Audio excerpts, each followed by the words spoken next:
MLA సాబ్ చెప్తేనే మేము కదులుతాం. ఇప్పుడు మీ గల్లీలో మీ వాడకట్టులో మరి మంచినీళ్ళ సమస్య ఉన్నదనుకోండి, లేదా కరెంటు సమస్య ఉంది, దోమల సమస్య ఉంది, సివరేజ్ లైన్లు పాడైపోయినాయి, ఎవరో కొండ మీదకి వెళ్ళేవాళ్ళు రారు, పక్క నియోజకవర్గం మలక్పేట్కి వెళ్ళి రారు, యువతలకి వెళ్ళి ముషిరాబాద్కి వెళ్ళి రారు. మీ గల్లీలో మీ బస్తీలో మీరే కథానాయకులు కావాలి, కేసీఆర్ మీరే కావాలి. మీ గల్లీలో కదిలాలే, కదిలందరినీ కదిలించాలి. అట్లయితేనే రేపటి రోజున ప్రజలు కూడా మీ ఎంబడ ఉంటారు. అంతేగాని ఎమ్మెల్యే సాబ్ ప్రోగ్రామ్ ఇవ్వాలి, నేను 11 గంటలకు తిరిగిగా బయలుదేరుతా అంటే నడవదు. ఎక్కడోళ్ళు అక్కడ గట్టిగా తగులుకుంటే ఇప్పటికే ప్రభుత్వం మీద పీకల దాకా కోపం ఉంది ప్రజలకు. ఇక్కడ దాకున్నది కోపం. ఖచ్చితంగా ఎలక్షన్ ఎప్పుడు వస్తుందా, వీళ్ళ సంగతి ఎప్పుడు చూద్దాం అన్నట్టే ప్రజలు ఉన్నారు. అందుకే మనం కూడా జాగ్రత్తగా ముందుకు పోవాల్సిన అవసరం ఉన్నది. ఒక్కసారి మీరు ఆలోచించండి, కాంగ్రెస్ ప్రభుత్వం వచ్చింది 2.5 ఏళ్ళైంది. ఇంకొక వారం 10 రోజులైతే 50% టైం అయిపోతుంది.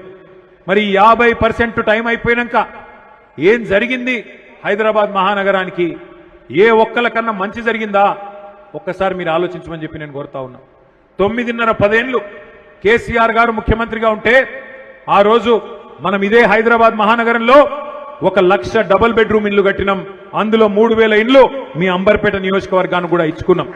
అదే మరి మీరు ఇవాళ ఆలోచించండి, ఈ 2.5 సంవత్సరాలు కూసవా బాబు, ఆయన నాగవట్టు, ఈ 2.5 సంవత్సరాలలో ఏం జరిగింది?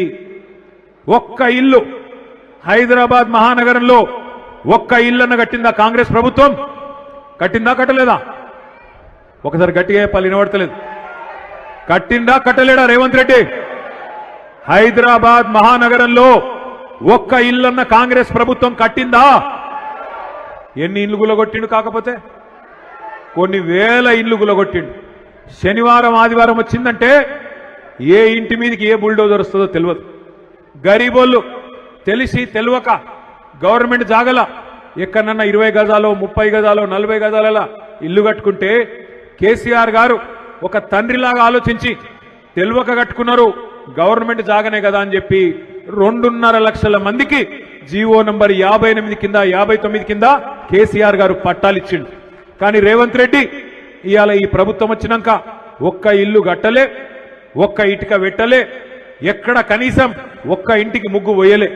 కానీ కొన్ని వేల ఇండ్లను ఇవాళ హైడ్రా పేరు మీద, మూసీ పేరు మీద నీలమట్టం చేసిన దుర్మార్గుడు రేవంత్ రెడ్డి, కాంగ్రెస్ ప్రభుత్వం. అట్లాగే మీరు ఒక్క మాట ఆలోచన చేయండి. రేవంత్ రెడ్డి గారు మాట్లాడితే నోరు ధరిస్తే ఫ్యూచర్ సిటీ అంటున్నాడు. ఫ్యూచర్ సిటీ అంటే ఏంది? భవిష్యత్ నగరం. భవిష్యత్ నగరం అట. ఉన్న నగరాన్ని పట్టించుకునే తెలివి లేదు.